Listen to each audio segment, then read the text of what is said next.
आप सभी का स्वागत है मेरे यूट्यूब चैनल में।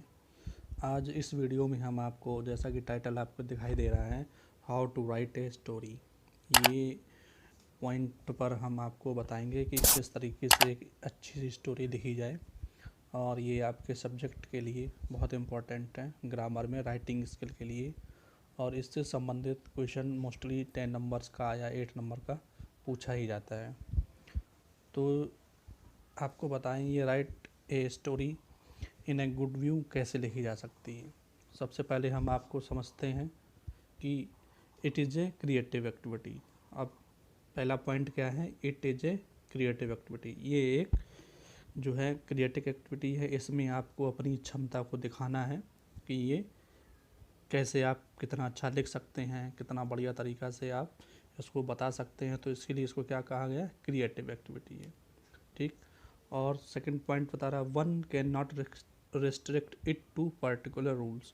और इस दूसरे पॉइंट का कहने का मतलब ये है कि इसके लिए कोई एक पर्टिकुलर रूल्स नहीं है कि आप इन रूल्स के अनुसार इसको लिखिए।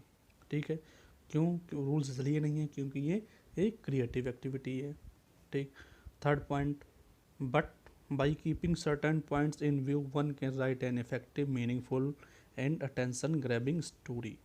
अब ये पॉइंट ये कहना चाह रहा है कि इन कुछ पॉइंटों को आप अपने माइंड में रख करके एक अच्छी, प्रभावी, मीनिंगफुल और अटेंशन ग्रैबिंग स्टोरी लिख सकते हैं। क्योंकि जब आप उसमें स्टोरी जब लिखेंगे, उसमें आप ऐसा मैटर डालेंगे जिससे कि जो रीडर है उसके माइंड को आप ग्रैस्प कर सकें, मतलब आप उसको पकड़ सकें कि वो आपकी, ऐसा ना हो कि आपने उसने छोटी सी लाइनें, कुछ लाइनें पढ़ी आपकी और छोड़ दिया।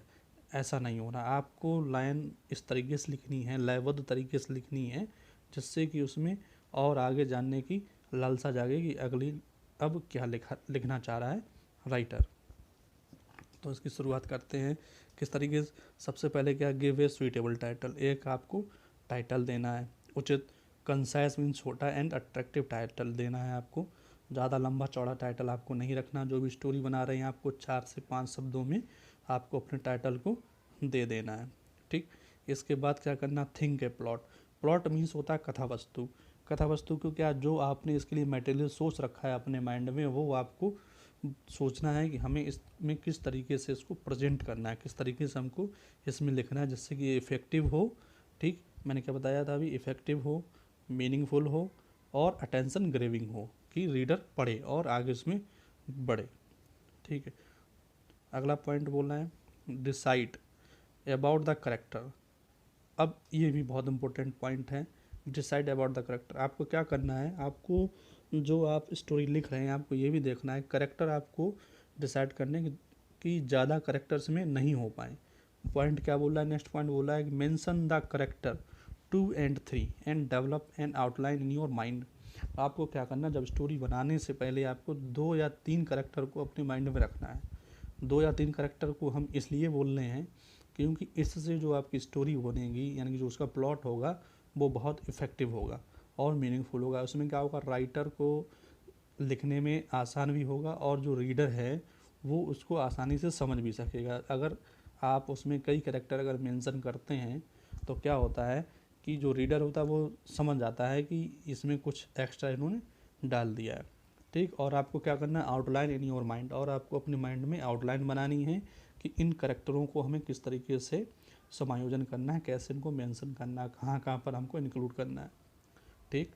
अब अगला पॉइंट आता है, इंक्लूड सम एडवेंचर। आपको क्या करना है, जो स्टोरी बना रहे हैं उसमें एडवेंचर होना चाहिए, ड्रामेटिक होना चाहिए।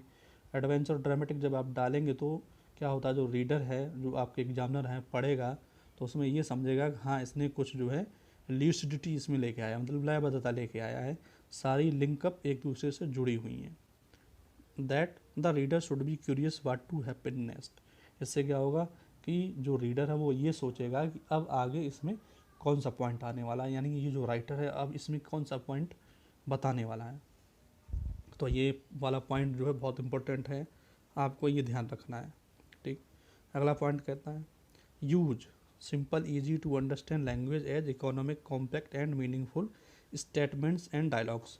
आपको क्या करना, जो इसमें आपको लैंग्वेज यूज़ करनी है वो ईजी लैंग्वेज यूज़ करनी है और जो लैंग्वेज के जो स्टेटमेंट होंगे बहुत अंडरस्टैंड लेवल को, ऐसा भी नहीं आपको इसने बहुत बड़े आपने बड़े बड़े शब्दों को लिख दिया या बहुत डिफ़िकल्ट वर्ड का इस्तेमाल किया तो इससे आपको ये लगे कि हाँ हमारी स्टोरी बॉम्बास्टिक हो गई, कि हाँ हमारा जो एग्जामिनर है वो हमसे प्रभावित हो जाएगा। नहीं, ऐसा नहीं है।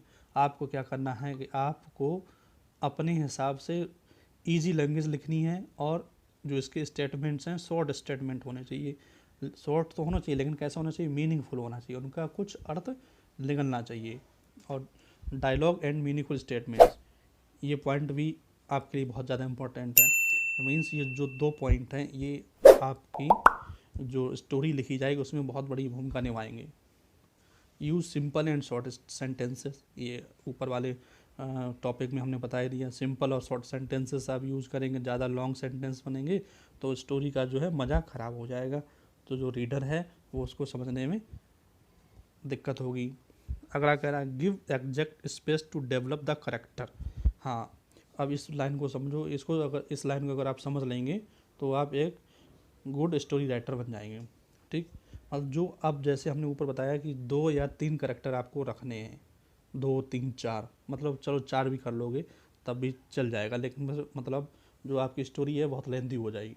ठीक, तो अब जो आपने करेक्टर लिए, मान लो आपने 3 करेक्टर लिए, तो 3 करेक्टर को आपको क्या करना, उनको एक दूसरे में बराबर का स्पेस भी रखना है। स्पेस का मतलब ये है कि तीनों करेक्टरों को साथ साथ लेके चलना है। ठीक, जैसे लिंकेज रखना है, जैसे 3 करेक्टर हैं आपके, ये एक रहा 2 और 3, फिर 1 2 और 3, मान लो ये करेक्टर हैं तो आपकी इसकी लिंकेज इससे होनी चाहिए, फिर इसकी इससे होनी चाहिए, इसकी इससे होनी चाहिए, इसकी इससे होनी चाहिए, इससे होनी। तो इससे ये क्या दर्शाता है, इसका मतलब ये है कि आपकी जो स्टोरी है उसमें लिस्टिडिटी आ गई, मतलब लयबद्धता आ गई। तो ये वाला पॉइंट भी आपको बहुत ज़्यादा ध्यान रखना है। ठीक, अब देखो आगे देखते हैं।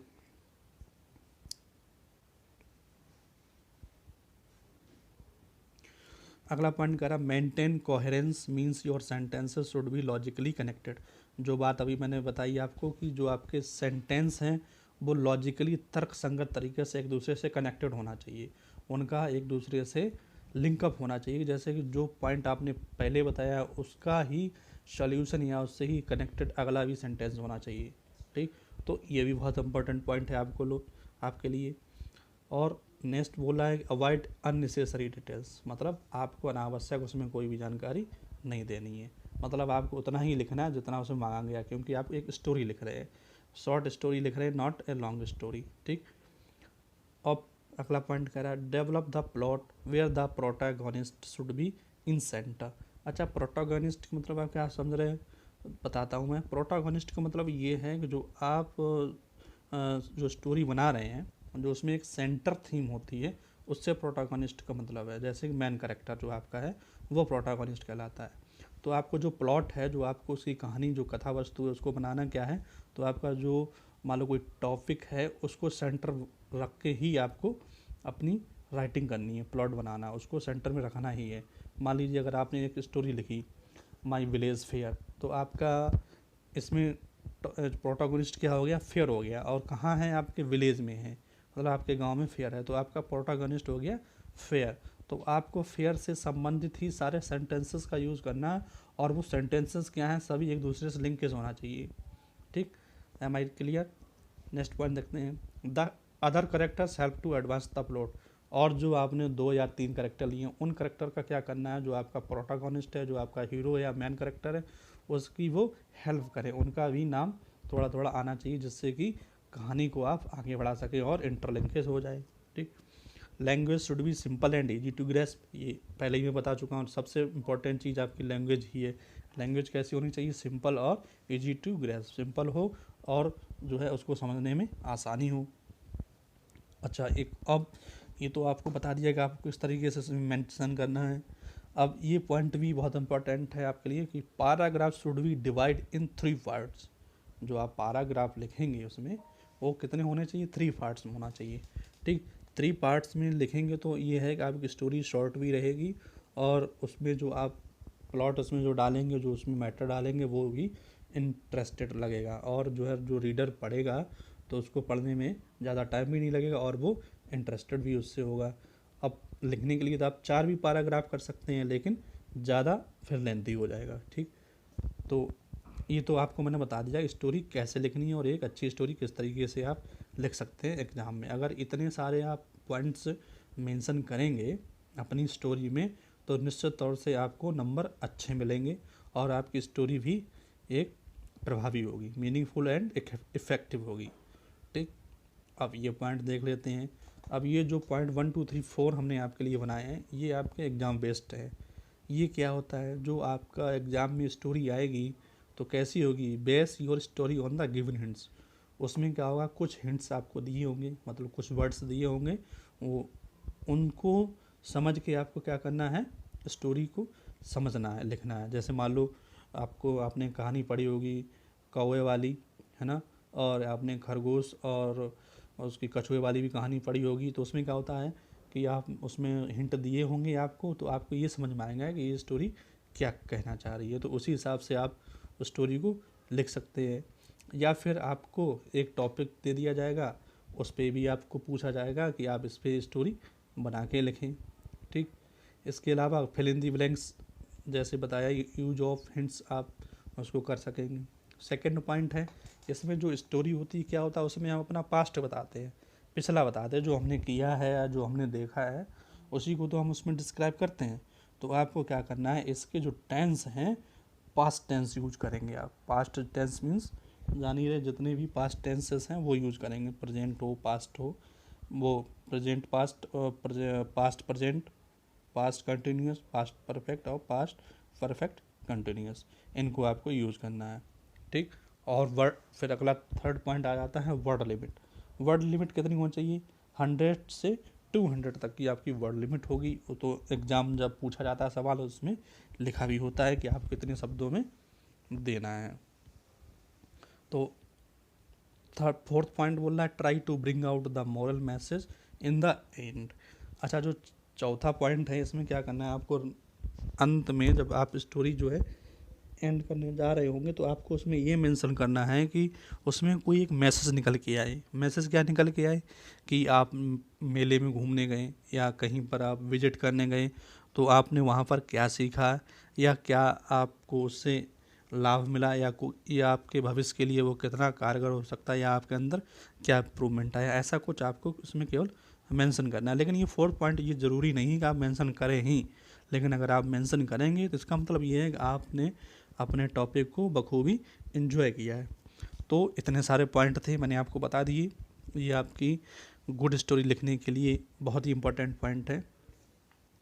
अगर आपको अच्छे लगे हैं, पसंद आए तो चैनल को सब्सक्राइब करें, शेयर करें और कमेंट ज़रूर करें। Thank you.